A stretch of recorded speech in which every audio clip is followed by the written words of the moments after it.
Não, sala das 8h50, processo mandado de segurança 10.334, impetrante Vale, S.A., impetrado juiz da 5ª Vara de Trabalho de Betim, relatora excelentíssima, juíza Adriana Campos de Souza Freire, inscrição para sustentação oral, doutores André, Kleber, Luciano e Geraldo, imediato. Isso, são 5 minutos para cada um dos manifestantes.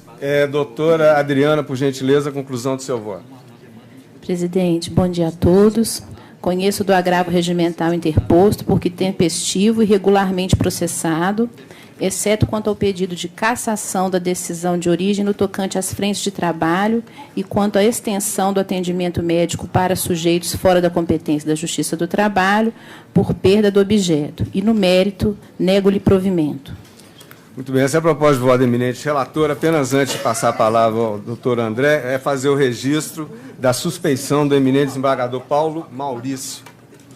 Pois não, doutor André, com a palavra, por gentileza. Eminente desembargador presidente, ilustres companheiros da outra turma, ilustres representantes do Ministério Público, senhora secretária, colegas presentes, familiares presentes. Inicialmente, eu gostaria de dar uma satisfação com relação ao adiamento da sessão passada. Nós fizemos reuniões, chegamos muito perto, né, desse acordo. Creio, eu não vou desistir, né? Falo aqui em meu nome pessoal, desse esforço também, doutor Geraldo, do Ministério Público em si, né? O julgamento desse mandado de segurança não vai impedir que essas negociações se prossigam, né? O objetivo nosso é o acordo nessa ação coletiva. Especificamente quanto ao mandado de segurança, eu gostaria de ressaltar que nós estamos aqui julgando o agravo, né? O agravo regimental, e não o próprio mandado de segurança.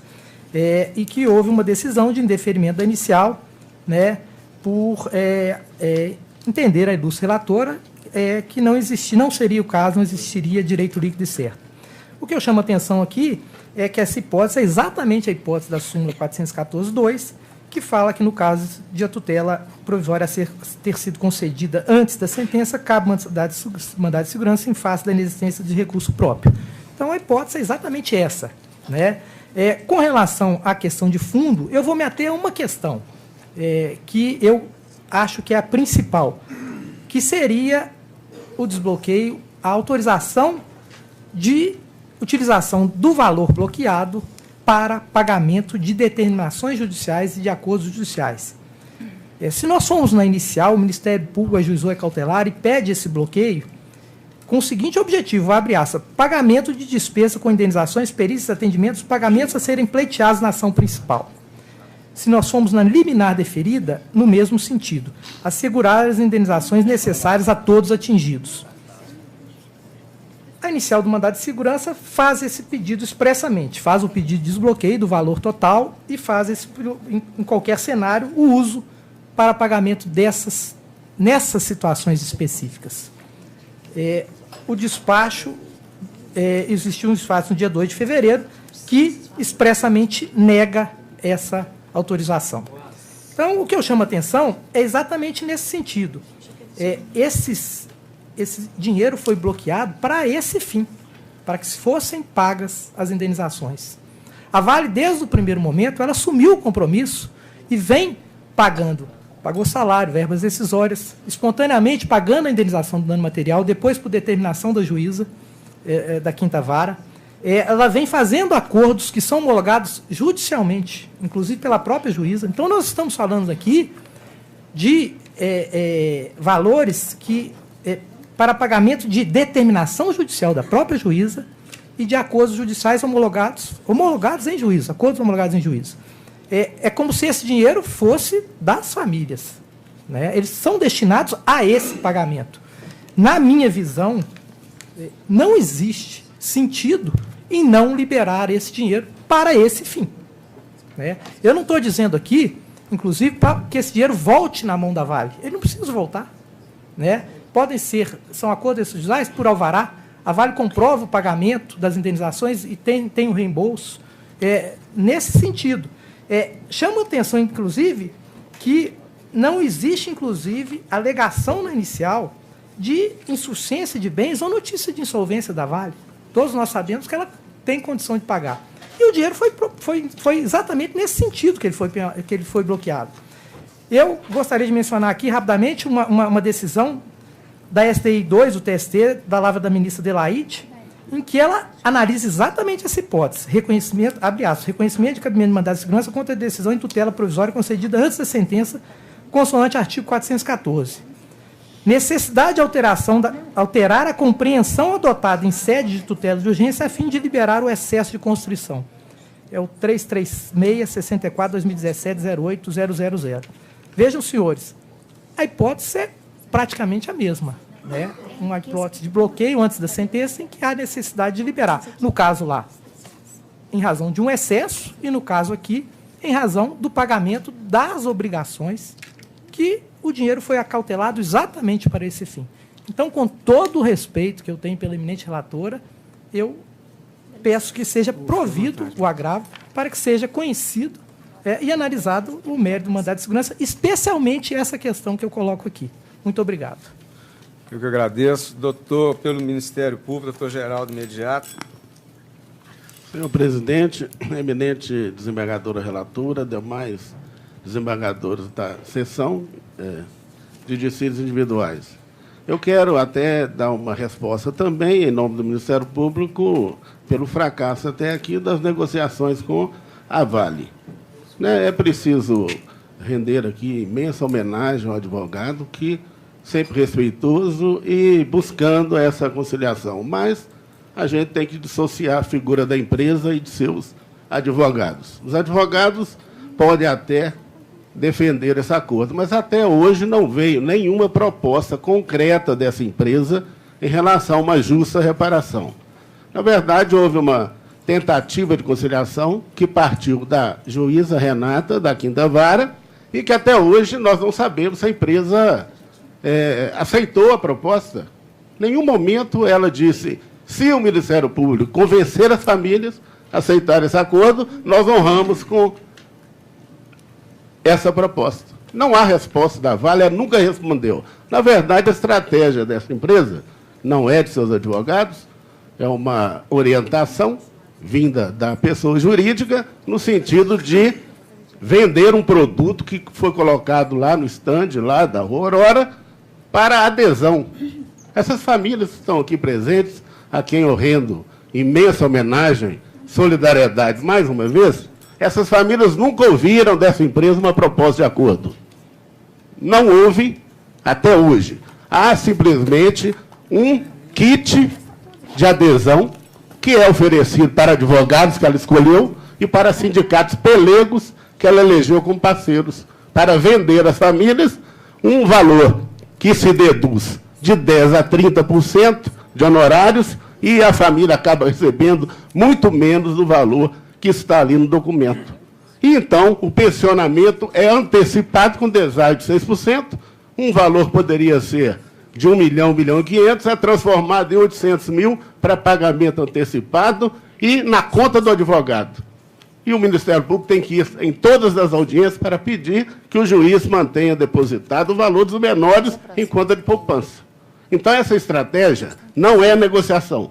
Isso é adesão, é vender um produto sem ouvir as famílias. É por isso que não houve acordo até hoje. Agora, em relação ao mérito da pretensão de desbloqueio, eu fico aqui estarrecido de ver que essa empresa oferece caução para desapropriação de bens imóveis em Barão de Cocais, bilhões depositados em juízo espontaneamente, para que o juiz desaproprie toda a área para construção de obras, para suavizar uma desgraça que já se avizinha. Mais uma, lá em Barão de Cocais. Então, para reparação material, a empresa é sólida e tem bilhões. Está aqui a afirmação da Vale. Nós somos uma empresa sólida, a segunda maior mineradora do mundo, e nós temos recursos para deixar aqui em caução para a garantia do pagamento das desapropriações. Quer dizer que a vida dessas pessoas vale menos do que os bens materiais. Ela se dispõe a depositar em juízo bilhões. Para isso, não há problema algum com o desenvolvimento das suas atividades. Mas para uma justa reparação e a garantia do pagamento desses direitos, que são, para mim, controversos.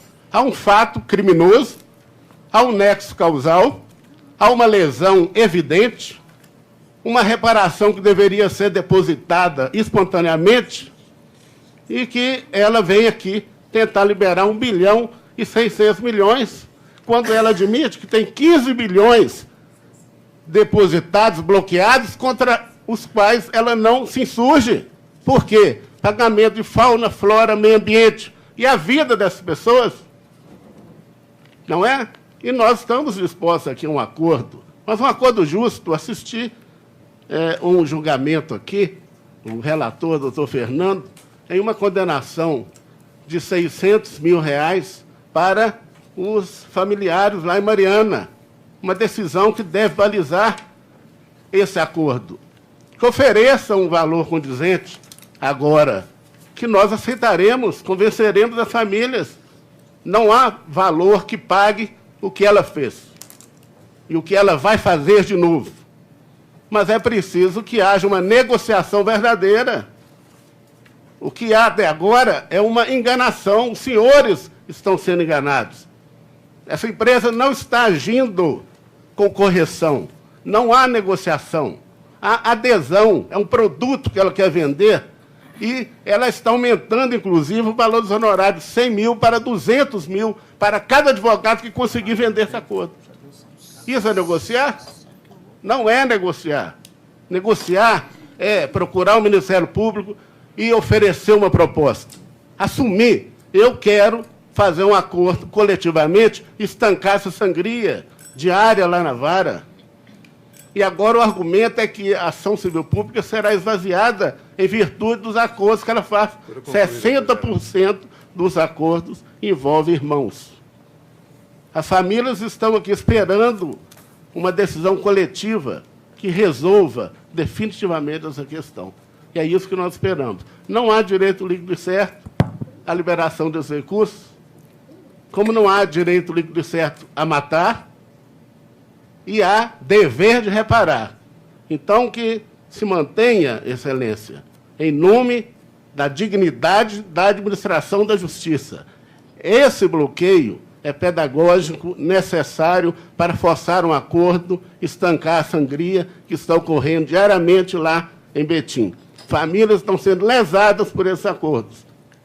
Respeito muito a profissão de advogado, mas essa é uma questão coletiva que merece um tratamento coletivo e que esses honorários não sejam realmente descontados assim.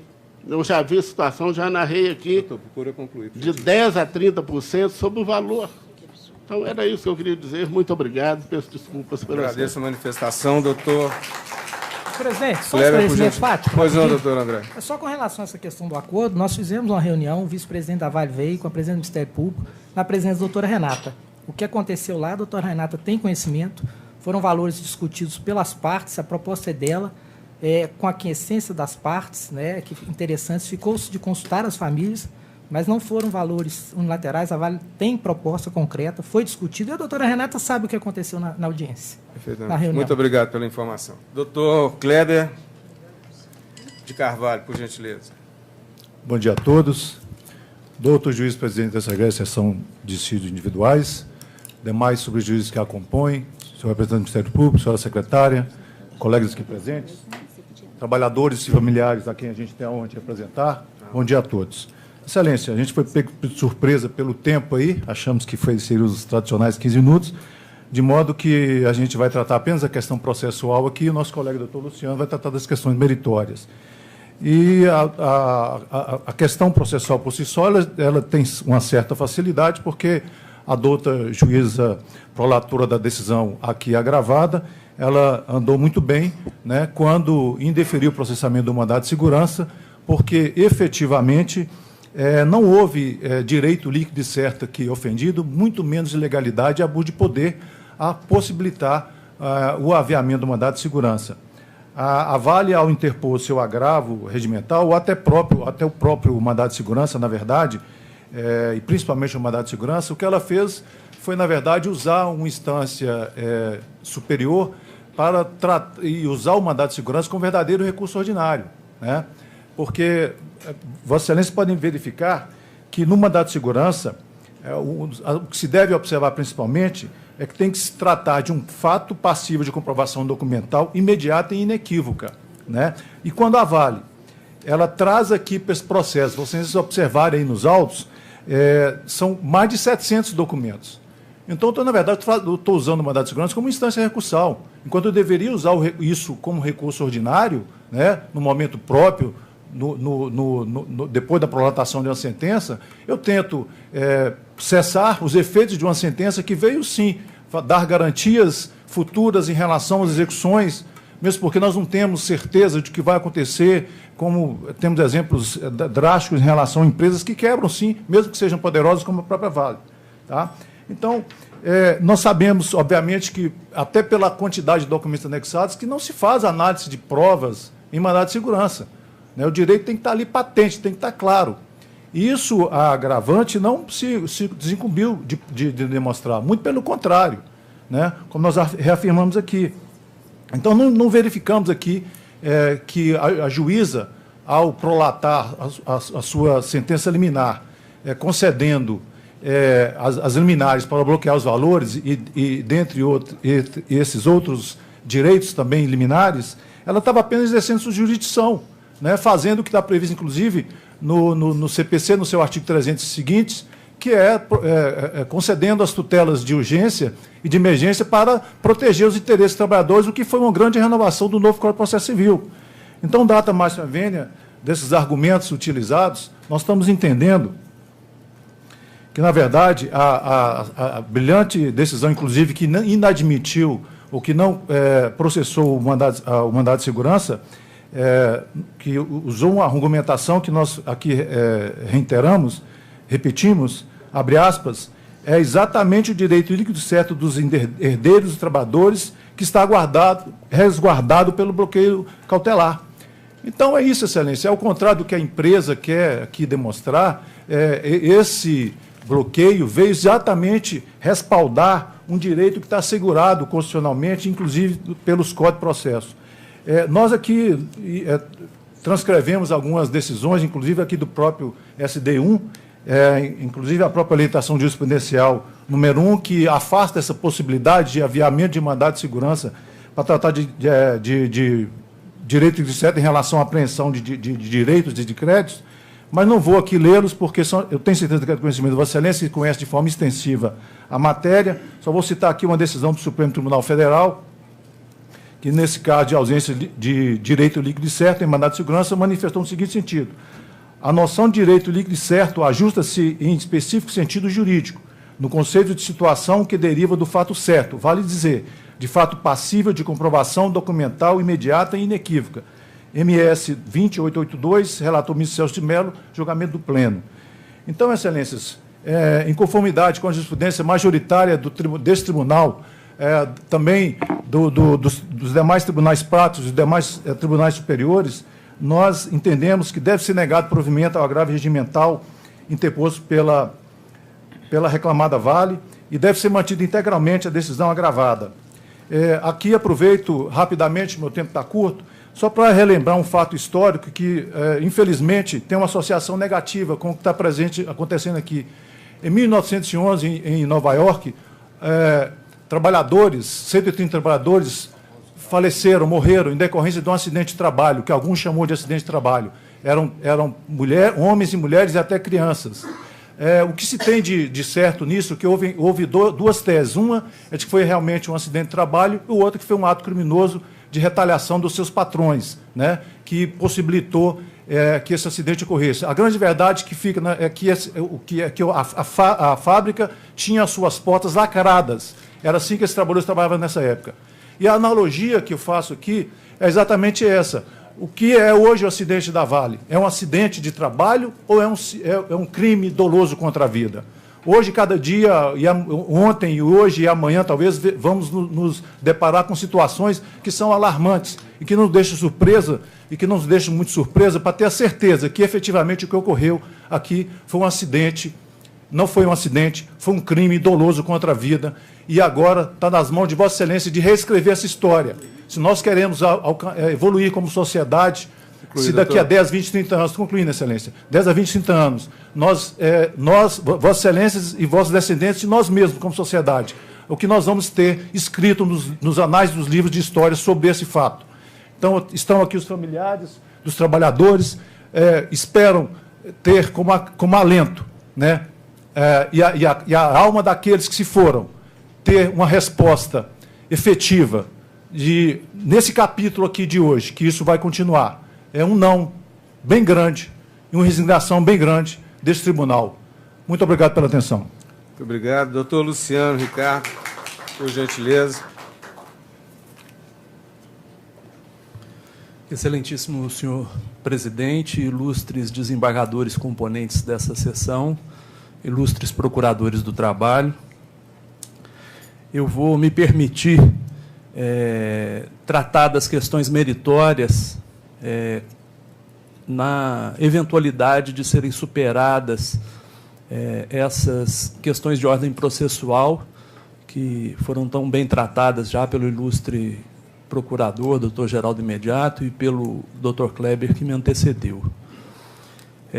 No que diz respeito às questões meritórias desse mandado de segurança, o que salta aos olhos é que a Vale procura subverter valores com a impetração desse mandato. É necessário que se recoloque a discussão nos seus devidos termos. A decisão atacada pela empresa não fere seu direito líquido e certo. A decisão atacada pela empresa sustenta e garante o direito líquido e certo de centenas de vítimas dessa empresa. Nós estamos falando de centenas de trabalhadores falecidos, 24 dos quais ainda se encontram soterrados sob a sanha de lucro e o desprezo à vida por parte da Vale. Os familiares desses trabalhadores mortos e desaparecidos estão, em grande parte, aqui. Eu gostaria de render homenagem a essas famílias que vêm lutando para que tenham o direito de promover um sepultamento digno de seus familiares. E o que nós percebemos é que esse julgamento que ocorre aqui hoje, ele parte dessa tentativa de subversão de valores, como se os valores bloqueados, ao invés de estarem destinados à garantia desses direitos fundamentais das vítimas e dos seus familiares, estivessem usurpando algum direito por parte da Vale. É importante lembrar que essa sessão de julgamento foi adiada em virtude de uma tentativa de negociação e eventual assinatura de acordo. O simples fato de não ter havido esse acordo, a meu ver, justifica por si só a manutenção desse bloqueio. É importante lembrar, o doutor Geraldo Imediato já relatou as circunstâncias em que ocorreram essa negociação, mas é importante dizer que o Ministério Público do Trabalho, na condução dessa negociação, se comprometeu e honrou esse compromisso de se conduzir de acordo com a vontade dos familiares das vítimas e dos trabalhadores sobreviventes. E numa grande assembleia realizada com esses trabalhadores e com esses familiares, houve uma decisão unânime dos familiares e dos trabalhadores em não aceitar a proposta rebaixada que vinha sendo feita. Então, na verdade, o que nós percebemos é que essa tentativa da Vale de desbloquear os valores ou parte dos valores, ela se funda numa falsa premissa de que estaria havendo por parte da empresa um cuidado no sentido de promover de forma célere a reparação das vítimas. Na verdade, o que está ocorrendo são acordos rebaixados, muitos dos quais têm a sua legitimidade questionada na Justiça, inclusive, em alguns casos, o questionamento de lide simulada, em virtude da assinatura de acordos espúrios com sindicatos que não representam os trabalhadores que foram atingidos. Nós chegamos ao absurdo de ter acordo firmado com o sindicato de outra base territorial, que não de Brumadinho, porque a Vale escolheu os sindicatos dóceis, que se dispunham a, nas próprias palavras da empresa, atuar como facilitadores junto às famílias para que esses acordos fossem firmados, ou, como bem disse o doutor Geraldo, para que fossem vendidos essas propostas, porque não há negociação, na verdade, é um acordo de adesão, onde a Vale estipulou os valores e os critérios de reparação, que não são integrais e nem justos. E o que nós percebemos no argumento da empresa é de que ela traz à tona a existência desses acordos, que são minoritários, deve-se lembrar, não prova quais os valores e quais os acordos foram firmados, e fala, na sua inicial, que o valor bloqueado em virtude do pedido de dano moral coletivo, ele seria indevido porque é improcedente esse pedido. Porque não teria cabimento o dano moral coletivo. Quer dizer, isso por si só já derruba o argumento da empresa quando nós percebemos, primeiro, que é inegável, e foi isso que norteou a decisão da ilustre juíza da 5ª Vara do Trabalho, a ocorrência de um dano moral coletivo de alta monta, e o pedido do Ministério Público do Trabalho na ação civil coletiva é de um dano moral coletivo de 2 bilhões de reais. Somente o pedido de dano moral coletivo ultrapassa 1,6 bilhões que estão sendo restritos e que a Vale pretende o seu desbloqueio.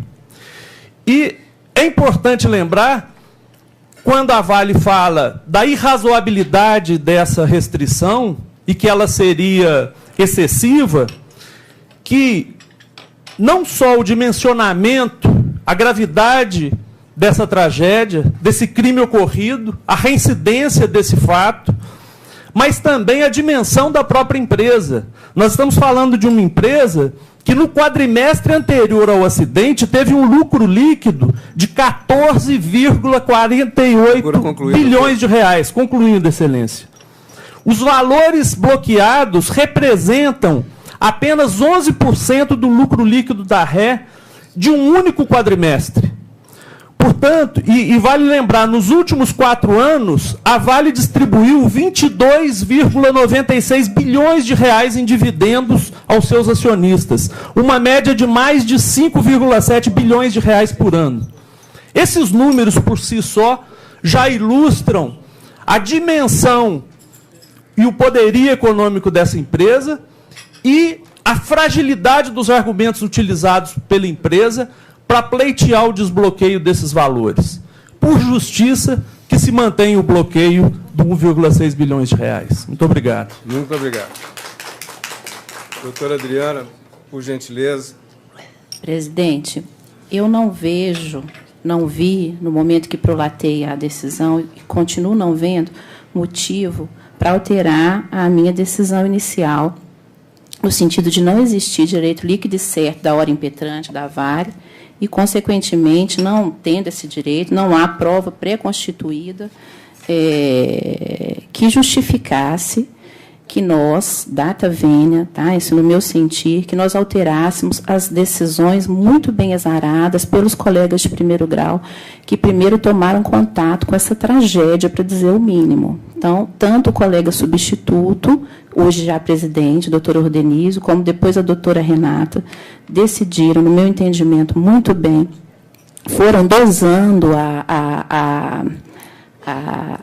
a tutela, né, a antecipação dos efeitos da tutela, tanto é que eu trouxe a colação aqui a última decisão da doutora Renata, que está no nosso processo, no ID 3825 CCF, no sentido de que algumas coisas que já não eram mais necessárias, ela reconsiderou, mas focando principalmente na questão do dinheiro que foi bloqueado, que foi o que mais foi trazido da tribuna, embora eu tenha desenvolvido no voto, que é um voto bastante extenso, todos os aspectos e mencionado todas as decisões, copiado mesmo, eu trouxe todas a colação dos excelentíssimos desembargadores e juízes convocados para que pudessem avaliar diante vamos dizer assim, ser uma situação única, né? É um acidente, um ato ilícito sem precedentes, né? Maior, inclusive, que o de Mariana.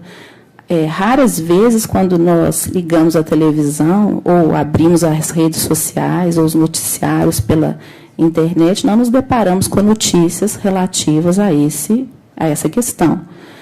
Então, eu entendo que quem está vivenciando o problema, desde o momento que ele aconteceu, tendo contato com as partes, com o Ministério Público, se entendeu que era o caso de fazer esse bloqueio, não vejo, volto a repetir, prova pré-constituída alguma por parte da impetrante que justifique cassar essa liminar.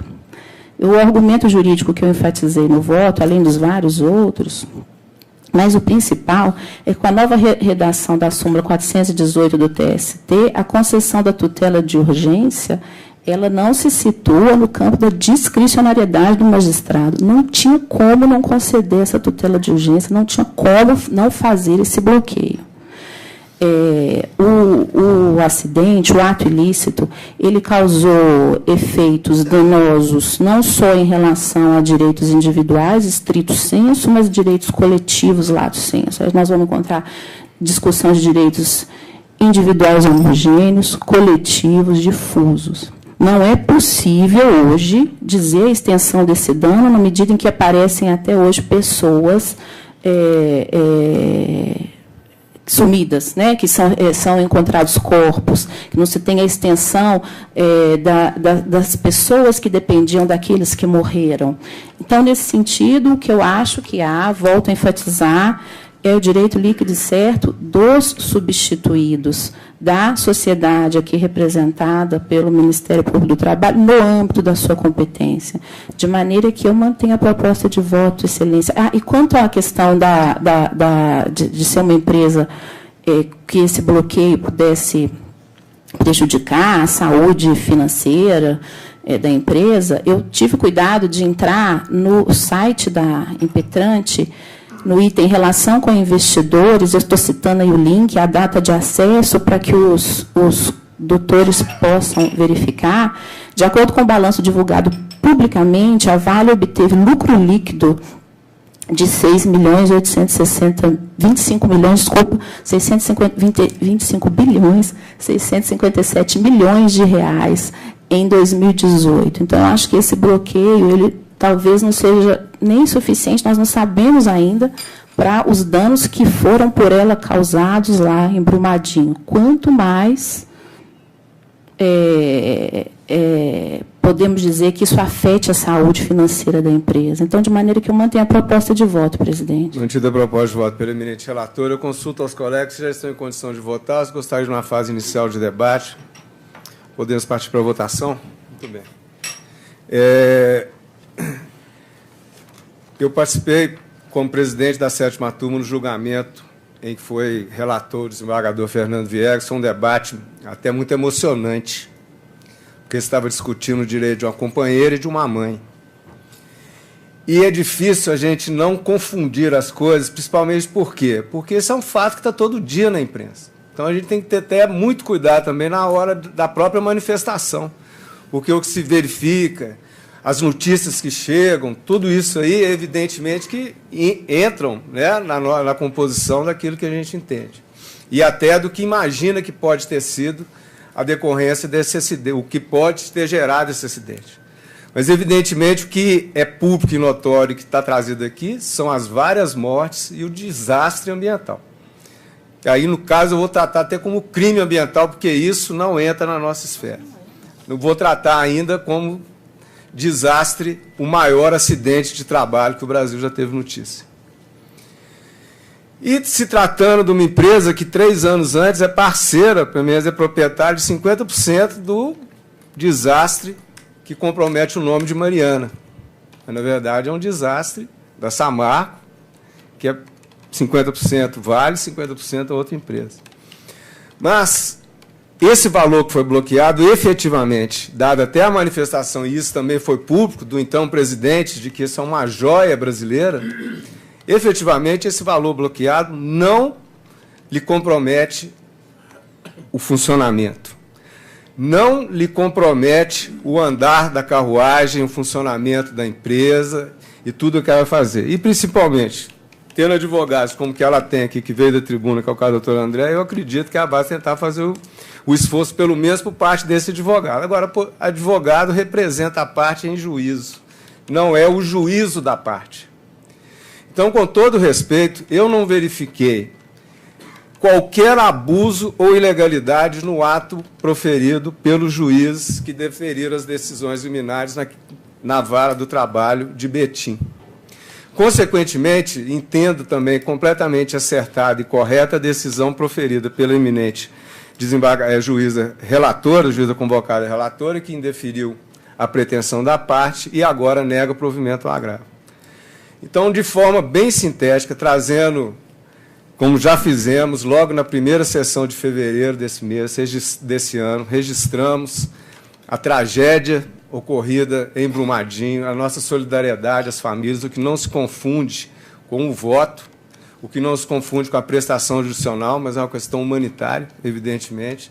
A própria manifestação dos familiares hoje foi feita de forma respeitosa, por isso eu fui informado que haveria a questão das fotos. Não fiz nenhuma oposição, estou se comportando, eu acho que é o mínimo que pode ser feito, trazer também essa solidariedade, que não se confunde com a prestação jurisdicional, a solidariedade humana, mas, nesse caso, eu vou pedir vênia aos que eventualmente pensam divergente, mas eu acompanho integralmente o voto e o apresentado pela eminente relatora. Então, eu acompanho a relatora e vou consultar os demais como voto. Desembargador Paulo Roberto de Castro. Presidente, nós já tivemos, por ocasião do julgamento da 7ª turma, vivenciar o que aconteceu até aqui, até esse momento na sessão. Eu não vou me estender, porque eu tenho a impressão que o que tinha que ser dito já foi dito até com muita ênfase. Eu só acrescento o seguinte, eu estou acompanhando a relatora integralmente e só deixar o meu registro, presidente, que nós estamos não só diante de um processo que extrapola os limites da lei e do direito, nós estamos realmente, no meu sentir, não nesse processo, mas em todos que vêm nessa mesma linha, nós estamos, no fundo, presidente, eu penso assim, pessoalmente, não só como julgador, mas também como ser humano. Nós estamos diante de falta de humanidade. Está faltando humanidade, e aqui eu ressalto que não tem nada a ver, como já foi dito por Vossa Excelência e pelos demais, com relação ao advogado. Mas está havendo uma falta de humanidade. Infelizmente, esse é o momento trágico que o país atravessa. A minha esperança é que as coisas mudem, mas eu acompanho a relatora respeitosamente. Acompanho a relatora, doutor Fernando Viegas. Senhor presidente, só um comentário. Foi falado muito aqui sobre o comprometimento da empresa. Então, nós vamos privilegiar a vida de uma empresa contra a vida humana. Se a empresa que desapareça, não tem problema, vem outra mais competente, mais capacitada para o lugar dela. Então, se ela fechar, virá outra, porque o minério está aí. Então, não estou preocupado com o comprometimento da empresa. Se ela tiver que fechar, por conta disso, que fecha. Mostra que ela não tem capacidade para estar no mercado. Então, a vida humana vale muito mais do que tudo. Então, eu estou de acordo com o relator. Acompanho a relatora. Doutora Maria Estela, por gentileza. Tem uma pequena divergência aqui quanto relação ao cabimento do mandato de segurança, porque eu não vejo que, num caso desse, de qual medida a empresa poderia se valer, além da impetração do mandato de segurança. Nesse aspecto, eu tenho essa divergência do voto. Agora, na decisão que foi proferida, avançou-se, além disso, para exame do próprio direito que era invocado, porque esse foi o outro fundamento adotado para não se acolher o mandato de segurança. E, nessa parte, eu tenho dificuldade de entender. No primeiro bloqueio, acho que ele está razoável e realmente atende o objetivo, que é de acautelar as indenizações necessárias para os que foram atingidos. Os empregados diretos, familiares, terceirizados, tudo nessa parte, aí não tem problema nenhum.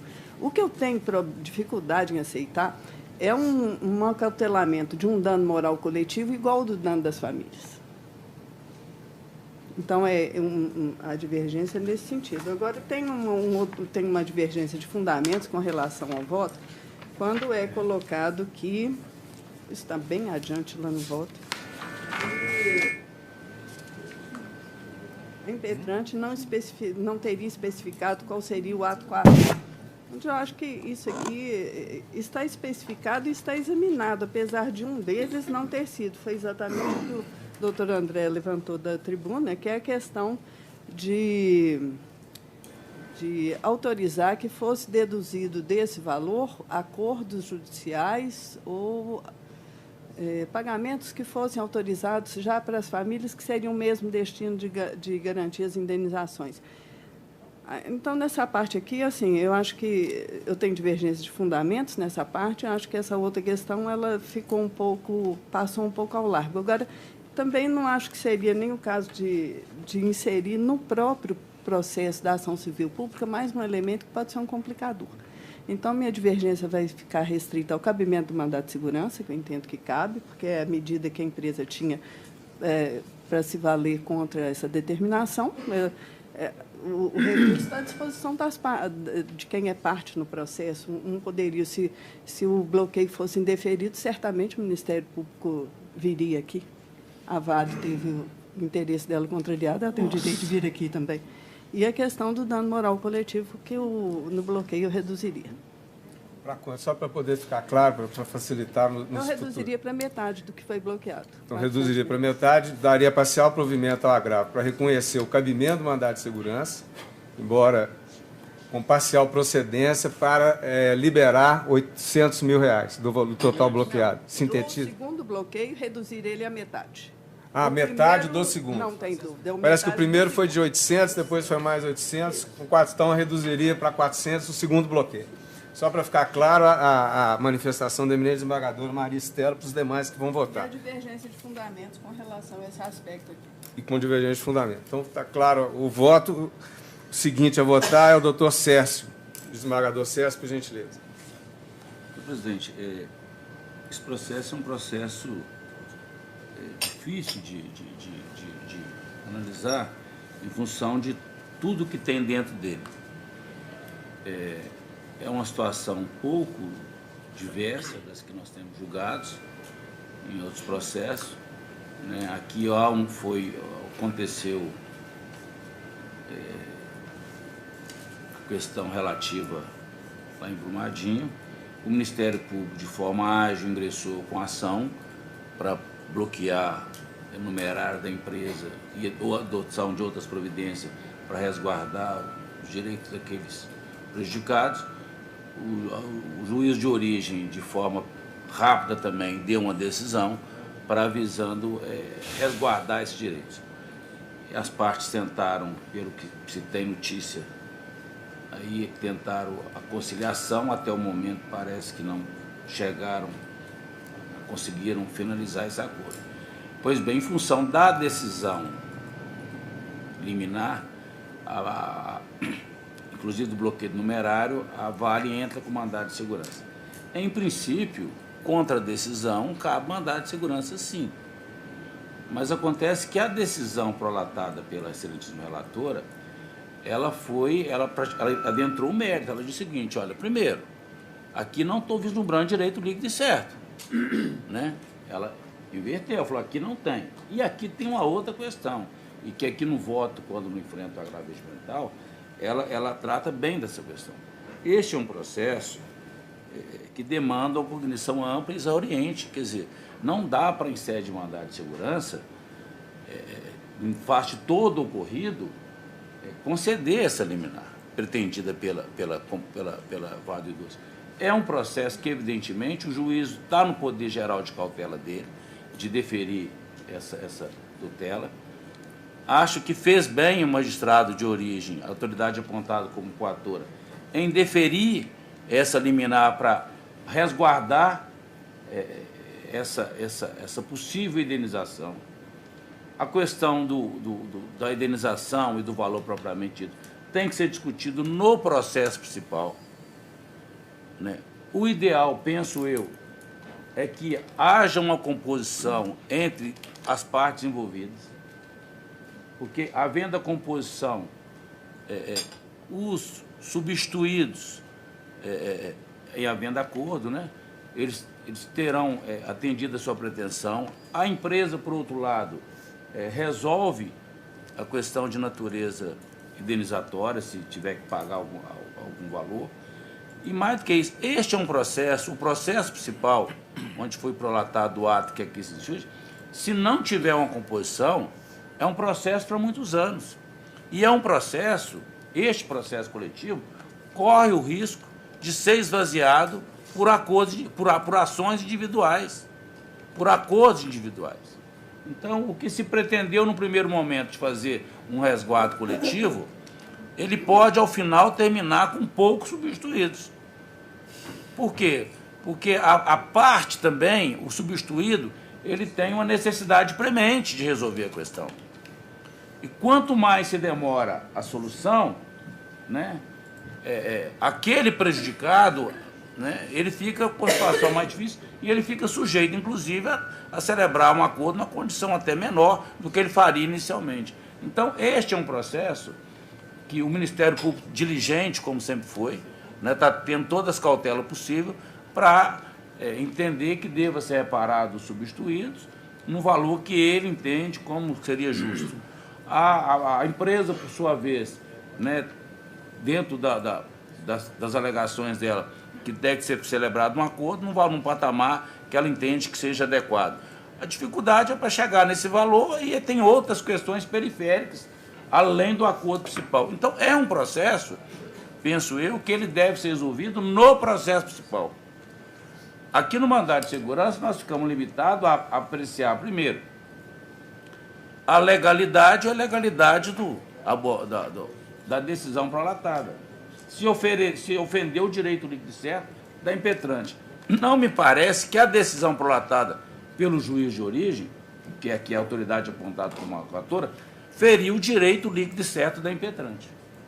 Muito embora, em tese, poderia ser admitido o mandado de segurança, a excelentíssima relatora foi mais além. Ela falou o seguinte: olha, aqui não tem direito líquido certo.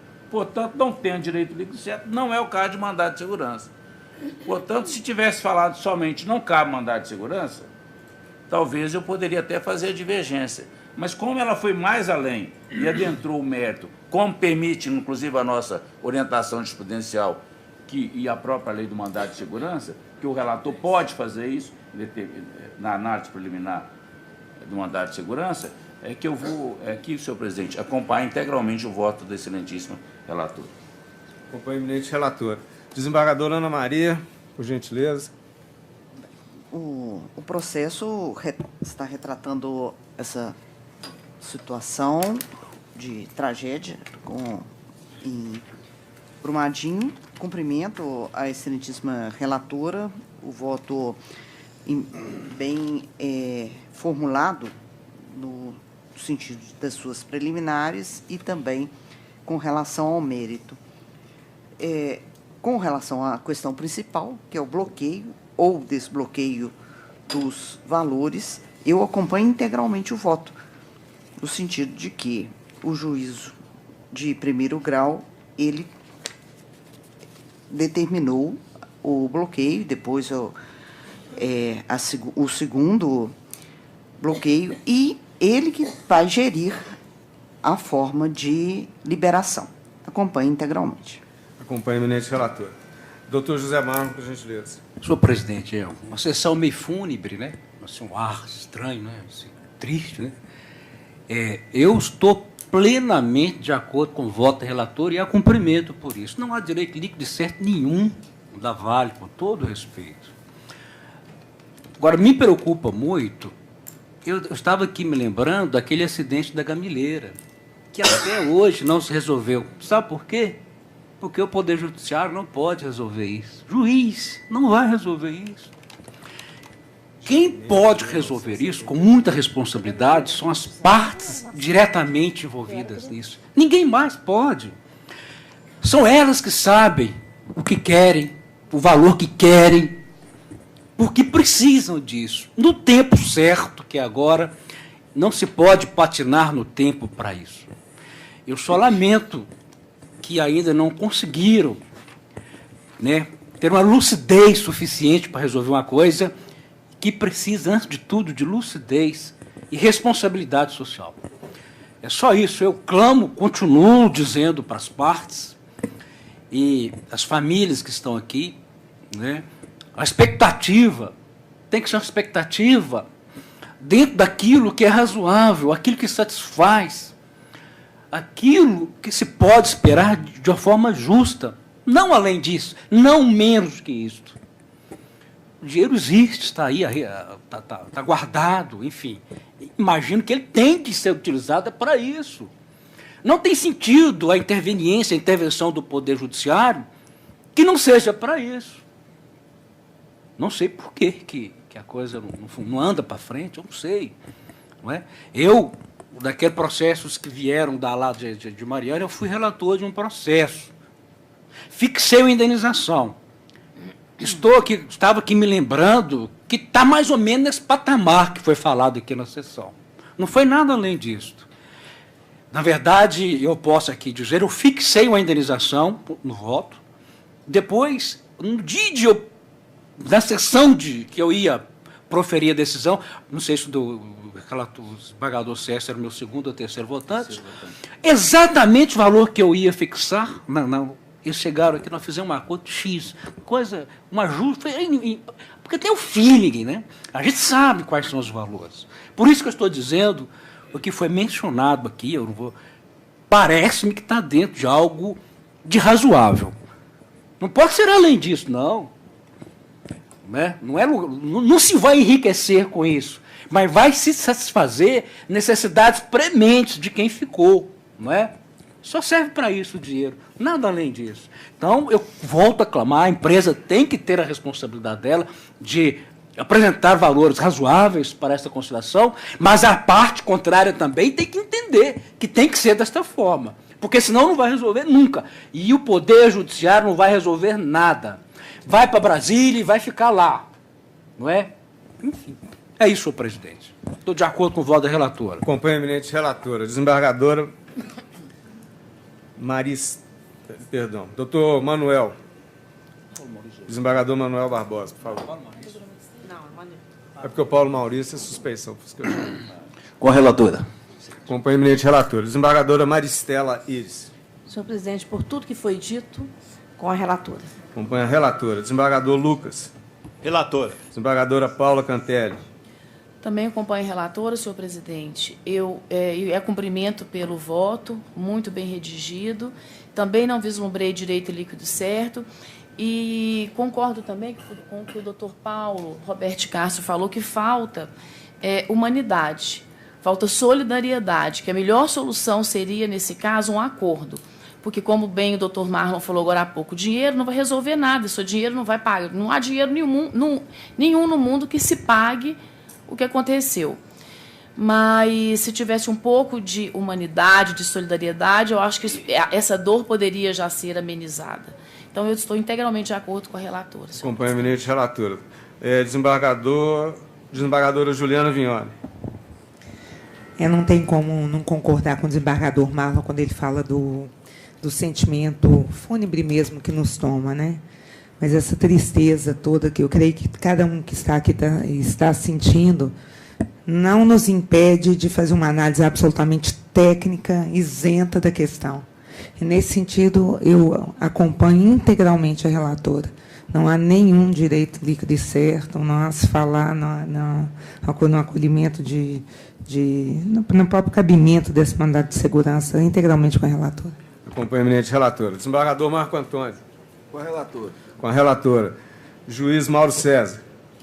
Acompanho o voto da relatora, senhor. Com a relatora. Juiz Hélder Vasconcelos. Com a relatora, senhor. Relatora. Juiz Ângela Castilho. Com a relatora, senhor. Doutora Adriana é a própria relatora. Então, prevalece o voto da relatora.